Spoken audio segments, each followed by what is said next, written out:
Greetings, everyone. Welcome to SAM Conversations. I am Jiya Srivastav. Our topic for today is the most important geopolitical issue, the recently concluded US Iran agreement. To understand this better, today we welcome Commodore Uday Bhaskar, who is a well known strategic affairs expert and a leading voice in geopolitics and foreign policy. Thank you so much, sir, for joining us today. Thank you, Jia, for inviting me to be part of this conversation. Thank you, sir. So, my first question to you is that the US and Iran have already had one ceasefire collapse earlier this year, with violations from both sides and even a fresh US strike on Tehran in May. Now we have this new memorandum of understanding extending the ceasefire by 60 days. Do you think this time the truce is built to last, or are we just looking at another temporary pause before tensions rise again? The current agreement, the MOU, as you have rightly described, it's more a ceasefire. This is not a peace agreement. So I think we have to keep that in mind. But it is a significant development, and in terms of the geopolitics of 2026, I would even go to the extent of saying that this is a very major development, primarily because it allows for a cessation of hostilities between United States, Israel on one side and Iran on the other, and allows for some kind of negotiations, diplomacy to resolve many of the complex issues. Now, that having been said, there is a lot of wishful thinking, which is currently hoping that there will not be a breakdown, as we had in the past, as you rightly pointed out. Both Iran and the United States had a very brief window of a ceasefire, but hostilities resumed again. This time it appears, and I think I want to underline the word appears, that there are domestic compulsions for US President Donald Trump to agree to such a ceasefire. And the very fact that at the G7, he was claiming this as a major victory is a sign of what you might call as honorary triggers for Donald Trump. Because there is a midterm election coming up for him in the United States, the price of gasoline has been going up. And these are all important considerations for any US president, especially when a midterm election is coming. On the Iranian side also, I would say that there is a certain amount of domestic pressure because, as you again noted in the beginning, Iran has taken a lot of punishment. Thousands of its citizens have died. Infrastructure has been totally damaged and devastated. So they also need a pause. And clearly, they have proved to be very tenacious negotiators. Because if you look at the fine print of the 14 points in the MOU, Iran has come away with far more in terms of tangible benefits, including a commitment of $300 billion for the rebuilding of Iran at the appropriate time after the 60-day window is over. And the final agreement is hopefully signed in a positive way. But the big question mark here is Israel. Because when we are talking about who are the likely spoilers of this agreement, the ceasefire agreement, one is Israel. First of all, it is not a signatory to this particular MOU. It's only between United States and Iran. And of course, we must also remember that Pakistan played the role of a mediator. That is why it is called the Islamabad MOU, this particular agreement.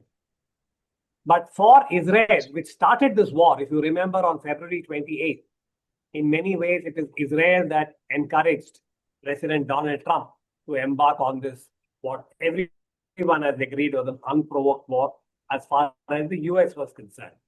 So there is a strong possibility that Prime Minister Netanyahu, for his own domestic compulsions, may decide, for instance, to increase the attacks on Lebanon, in which case Iran may have to respond to assuage the hardliners in Iran, because there are hardliners in Iran who don't want this treaty. There are hardliners in the United States who feel, even in the Republican Party, that President Donald Trump has conceded too much. So at this point, I think it's a very, very, I would say, tentative, nascent agreement, and we have to take it literally a day at a time to ensure that nobody acts in a manner that would scuttle the deal while the complex negotiations go on, because the 60-day window has to address some very complex issues, including the nuclear capability of Iran, which is what, if you remember, had started this entire war against Iran. Yeah. Yes. Thank you so much, sir. That's a great perspective. On to the next question. So the agreement states clearly that Iran can never develop a nuclear weapon, but the actual technical details of how that will be verified are left for negotiation over the next 60 days, as you mentioned. So, given the past nuclear talks with Iran, including the JCPOA, have collapsed at exactly this stage, what do you expect to come out of this window? Is this likely to end in a real lasting agreement or not? No, as of now, I would say that the fine print about how Iran's nuclear program would be addressed remains very vague. Preliminary reading would suggest that the JCPOA, which was arrived at when President Obama was in the White House, was a multilateral agreement because it had all the major powers, that is the UN Security Council members, as also Germany. So it was the P5+1, if you remember. And at that time, there was years of technical work that preceded the JCPOA. And if I remember right, the document was almost 160 pages of technical compliance that was expected from Tehran. As of now, the current agreement with Iran, the MOU, is very vague. It only says that Iran has made a commitment that it would renounce nuclear weapons. Now, if you remember, Iran renouncing nuclear weapons goes back to 1970, when Iran joined the NPT as a non-nuclear weapon state. This was when the Shah was in power in Tehran. Since then, Iran has remained what is called as a signatory to the NPT, the Nuclear Non-Proliferation Treaty, as an NNWS. Now, in 2015, Iran said the same thing, that it will not acquire nuclear weapons, but it would retain the right to enrich uranium. This time around, the American interpretation is that it's a foolproof guarantee from Iran, which I would interpret then as a case of saying that has Iran agreed now that it will never leave the NPT, because the NPT has a window which says that a member state can withdraw from the NPT if they feel that their core security is threatened. And this is the window that North Korea used. So we have to see whether Iran is now agreeing to this particular binding clause that it will never leave the NPT. That would be an additionality. But I think these are the kind of details that have to be spelled out in the course of the next 60 days. And my current reading is that the JCPOA was a far more comprehensive document than what we are seeing just now. And it will be very good if the Americans can go back to the JCPOA as a template. But that's very unlikely, because at each stage, President Donald Trump is trying to prove that the Obama deal was a bad deal for America, and he is going to give the US and the world a better deal. So let us see what kind of a deal will emerge. Jiya? Yes, sir, that really helps. So, on to my next question. So, one important detail here is that Israel has not signed this agreement. So, even though Israel was directly involved in the war alongside the US, so how should we read that? Like, does Israel absence from the deal make the overall peace less secure, or is this something that we can hold without Israel's formal involvement? Israel is a very important player, as far as this war is concerned, because as we noted earlier, it was Israel that started this war. It was Israel that attacked Iran even in 2025. And much of Iran and Israel, if you look at the way in which these two countries have engaged with each other, it's a very long and complex kind of history ever since the 1979 revolution, when the Ayatollah and the clerical regime took power in Iran. From 1979 onwards, it has been a very bitter kind of relationship between Israel and Iran. And Prime Minister Netanyahu has taken it upon himself to deal with the so-called Iran threat to Israel. And you can see that from last year to now, the starting of this war, the political objective of Prime Minister Netanyahu is also linked to his own personal fortunes, as it were, in the context of Israeli politics and the fact that there are a number of criminal and corruption charges against him. So he has to continue to remain in power to be able to, in many ways, stay away from the hand of the law. There are a number of critics within Israel's domestic politics who feel that he has not handled this ever since we had the Hamas attack in the appropriate manner, and that the war that he has embarked upon is disproportionate. It has genocidal characteristics, and this has in many ways led to the isolation of Israel. So my reading is that Israel can still play the role of a spoiler, particularly by increasing the attacks on Lebanon. And we have to wait and see whether or not the United States and President Donald Trump will constrain Israel from attacking either Iran or Lebanon again. It's a question mark, I'm afraid. Interesting point, sir. Okay, let's move on to my next question. Sir, in the past, countries like Oman and Italy mediated talks between the US and Iran. This time it is Pakistan that has taken on that role, hosting the talks and helping bring both sides to the table. So, what does this change tell us about Pakistan's growing influence in the region, and why might Washington and Tehran would have chosen this route? Well, two questions here, in terms of number one, Pakistan has played an important role, and it must be acknowledged that they have been chosen, or, both Iran and the United States had agreed that Pakistan could play the role of the facilitator, the mediator, whichever way you want to describe it. But what we can now see is that the final agreement, though it has been called the Islamabad MOU, Memorandum of Understanding, in the last stages, clearly other countries like Qatar and perhaps Saudi Arabia have also played an important role. And President Trump had acknowledged the role of Qatar in public. So to that extent, I think while we acknowledge the role played by Pakistan, there have been other countries. And in many ways, I think the way this MOU has been made possible is a bit like a chain, that many countries have been part of this chain. Some are not as visible, but I think it is important that we had this kind of an intervention, because clearly the United Nations Security Council was not able to play any kind of a meaningful role. Therefore, we needed other powers, and that particular role has been played by Pakistan, by Qatar, by Saudi.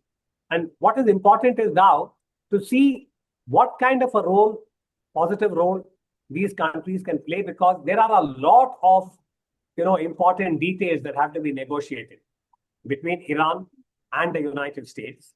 And the devil is going to be in the detail, as they say. And therefore, you need a very credible mediator, a very credible facilitator. And this is something that Qatar has done in the past. Pakistan would be playing this role for the first time.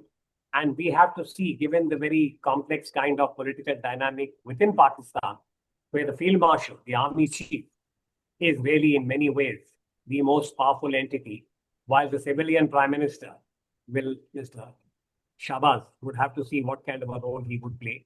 And again, we have to wait and watch and hope that the facilitators, the mediators, would be able to take the 14-point memorandum of understanding into a more robust peace agreement, whereby all the complex kind of areas, whether it is the nuclear issue, whether it's the unfreezing of Iranian assets, or it is the status of Lebanon and Hezbollah, many elements are there, and each of them would have to have a consensual agreement between US and Iran.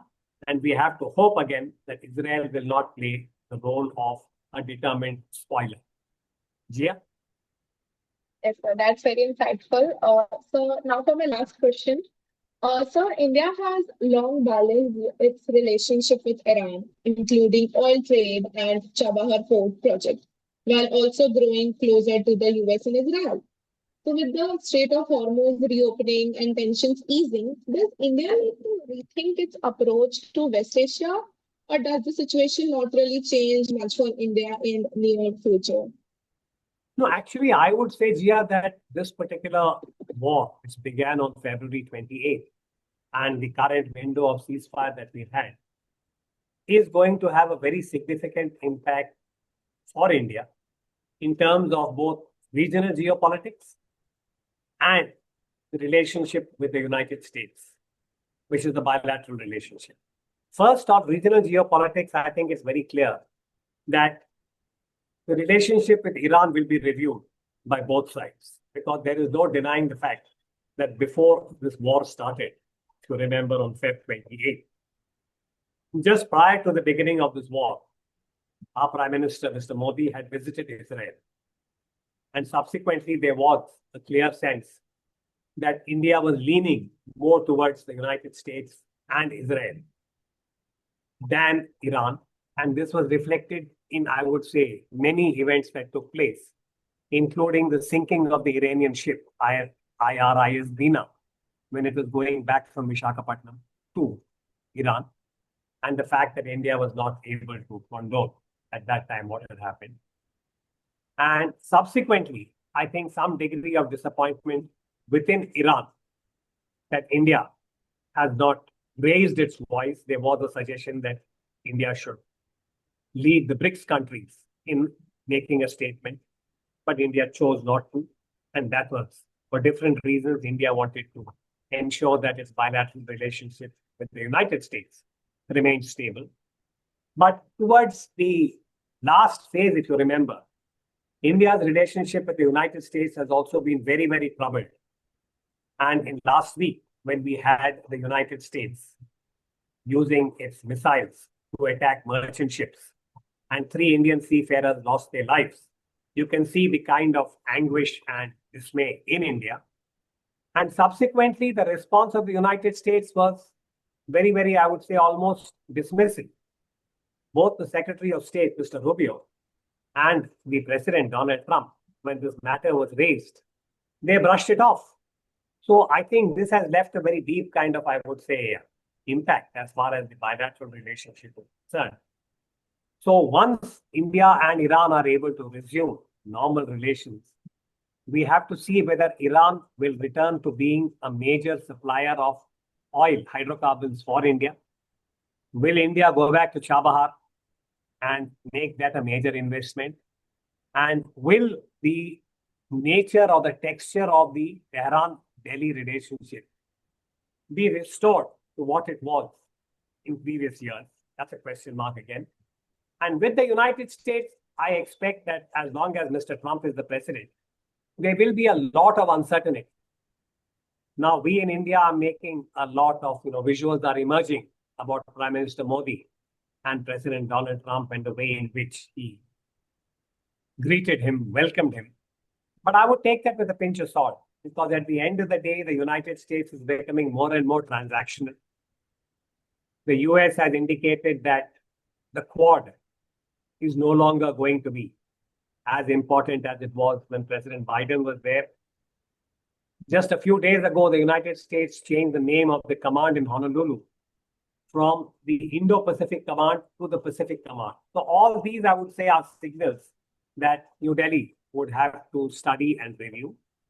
And I think finally, one thought, if you remember when the war started on Feb 28th, the United States used its force also in a very disproportionate way.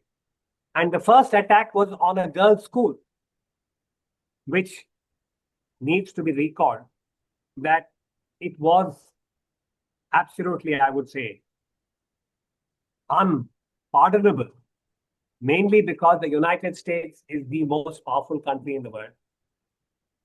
It had intelligence. It was using AI. And from the early accounts that I saw, they did what is called as a double tap, meaning that they attacked it twice. So the death of those schoolgirls, I think, is something that becomes a visual image of the war.